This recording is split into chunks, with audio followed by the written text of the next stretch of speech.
तो Aspire pharma के अधिकारियों से बीएसटीवी ने खास बातचीत की है, जिसमें उन्होंने बताया कि उद्योग नीति में बदलाव हुआ है। बदलाव के बाद नए नए उद्योग स्थापित हो रहे हैं।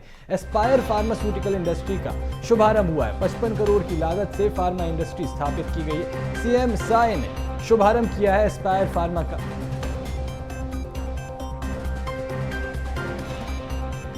तो खबर रायपुर से है, जहां एस्पायर फार्मास्यूटिकल इंडस्ट्री का शुभारंभ हुआ है। उद्योग नीति में बदलाव के बाद नए नए उद्योग स्थापित हो रहे हैं। एस्पायर फार्मास्यूटिकल इंडस्ट्री का शुभारंभ सीएम साय के द्वारा आज किया गया है। 55 करोड़ की लागत से फार्मा इंडस्ट्री स्थापित हुई, जिसमें 100 लोगों को रोजगार अभी मिला है। और इस इंडस्ट्री से फार्मा इंडस्ट्री से छत्तीसगढ़ में अपार रोजगार की संभावनाएं सृजित होंगी। फार्मा इंडस्ट्री एस्पायर के प्रमोटर्स ने बीएसटीवी से खास बातचीत के दौरान जानकारी दी है।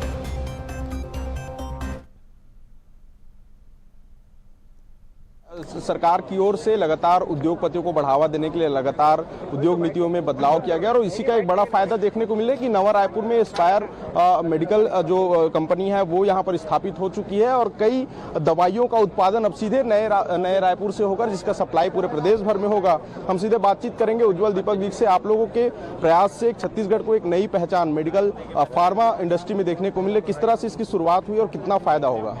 देखिए, आप इसको पहले नीचे दिखाइए। रेड कारपेट है। ये रेड कारपेट छत्तीसगढ़ सरकार ने ना सिर्फ बड़े उद्योगपतियों के लिए बल्कि छत्तीसगढ़ की माटी में जन्मे हम जैसे लोगों के लिए बिछाया है कि यहाँ पर कोई भी आ सकता है, एनआरडीए से लैंड ले सकता है, सीएसआईडी से सब्सिडी ले सकता है, उद्योग विभाग से एमओयू कर सकता है और इतना बड़ा प्लांट डाल सकता है। ये विश्वास है, ये सुशासन है, ये मुख्यमंत्री जी का विश्वास है और हमारा कॉन्फिडेंस है कि हम आज इतना बड़ा फार्मा प्लांट, छत्तीसगढ़ का सबसे बड़ा फार्मा प्लांट हम आज लगाने में सक्सेसफुल हुए हैं। ये छत्तीसगढ़ सरकार की भी देन है। ये छत्तीसगढ़ में पहले जब उद्योग नीति थी तो उसमें उद्योगपति बहुत भय में रहते थे कि लाइसेंस मिलेगा कि नहीं, स्पॉट मिल पाएगा कि नहीं। अब की नीति में कितना ये सरल हुआ, क्या आसानी से क्या उद्योग लगाया जा सकता है?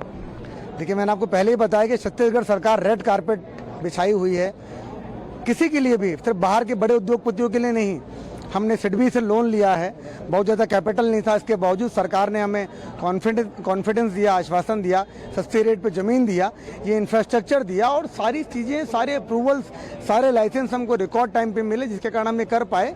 और बात ये नहीं है कि सिर्फ बड़े लोग ये उद्योग लगा सकते हैं। आज अगर एक आम व्यक्ति एक अच्छा आइडिया लेकर सरकार के पास जाता है तो सरकार उसका पूरा समर्थन उसको प्राप्त है, कैबिनेट का समर्थन प्राप्त है, मैं ये बोलना चाहूँगा। देखना होगा कि इस तरह से इंडस्ट्री का कितना फायदा मिलता है, रोजगार कितने उत्पन्न होते हैं और कैसे छत्तीसगढ़ में एक फार्मा इंडस्ट्री जो है वो डेवलप हो पाता है। कैमरामैन जयप्रकाश साहू के साथ अविनाश चंद्रवंशी, बीएसटीवी, रायपुर, छत्तीसगढ़।